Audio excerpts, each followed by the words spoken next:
Yo, so what's up guys? Bitapang is back at wala ng intro-intro. Simulan na natin to. Ginagalit nyo ako. Ang galing! Ang galing! Kilalang matapang sa kanyang mga content na mukbang, ang pagkain ng kakaibang putahay ay di madali para sa atin pero kay Boy Tapang easy lang. Pero bakit nga ba sa videong ito ay napaiyak ang tinaguriang Boy Tapang, at pinaiyak lang ng isang bata? Sino nga ba namang hindi mapapaiyak kung ganito ang makikita mo? Isang bata na lumabas ang bituka na nangangailangan ng tulong operasyon. Salamat na lang at may isang Boy Tapang na tumulong at yun na nga di naiwasan ang mapaluha. Sino nga ba si Boy Tapang at bakit kaya niyang mamigay ng tulong para sa iba? Yo, so what's up guys? Bitapang is back at wala ng intro-intro. Simulan na natin to. Ginagalit nyo ako. Ang galing! Ang galing! Intro palang malamang kilala nyo na siya. Si Ronnie Suan, mas kilala bilang Boy Tapang Vlogs o simpleng Boy Tapang, ay isang Filipino YouTuber na kilala sa paggawa ng mga mukbang na video at vlog.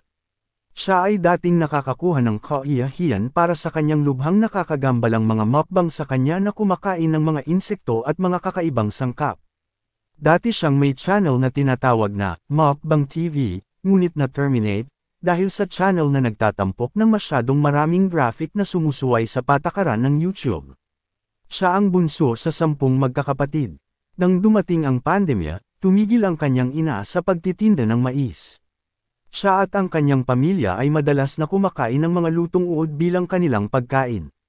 Mas gusto ni Ronnie ang pagkain ng mga kakaibang pagkain ng buhay, naging masakit man sa kanya ang mga nangyari, sapagkat terminate ng kanyang channel pero hindi yun naging hadlang para tumigil siya sa paggawa ng mga video, at dahil nga sa mga nangyari nakabuo siya ng fanbase at minahal ng kanyang mga viewers at patuloy pang ang namayagpag sa larangan ng pagbablog.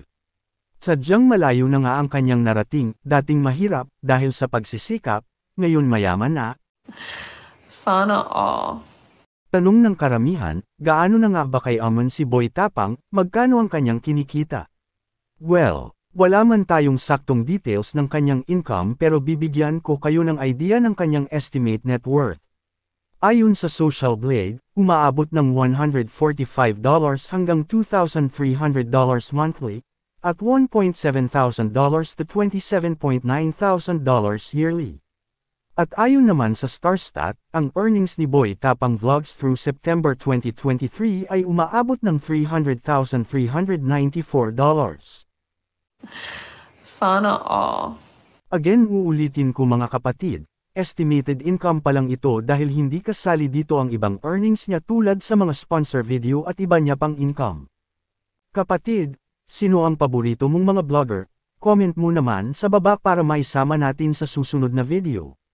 At sa gustong magpa-shoutout comment lang po, maraming salamat sa panunood and God bless.